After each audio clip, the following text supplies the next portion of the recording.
ગુજરાતના અગ્રીમ અખબારોમાં આપની કોઈ પણ પ્રકારની જાહેરાત આપવા માટે સંપર્ક કરો. જાહેરાત વ્યાજબી ભાવે પ્રસિદ્ધ કરી આપવામાં આવશે.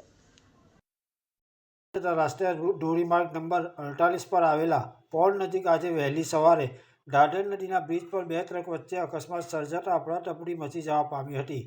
પ્રાપ્ત માહિતી અનુસાર પોળ નજીક બે ટ્રક વચ્ચે અકસ્માત સર્જાતા દોડધામ મચી જવા પામી હતી.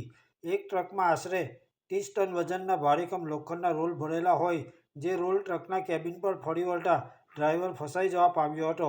જેની જાણ કરજણ ફાયર વિભાગને થતાં તાત્કાલિક ઘટના સ્થળે પહોંચી હોલ મેટ્રો ટૂલ્સનો ઉપયોગ કરી ચાલકને સહી સલામત બહાર કાઢી એમ્બ્યુલન્સ દ્વારા સારવાર અર્થે હોસ્પિટલ ખસેડવામાં આવ્યો હતો.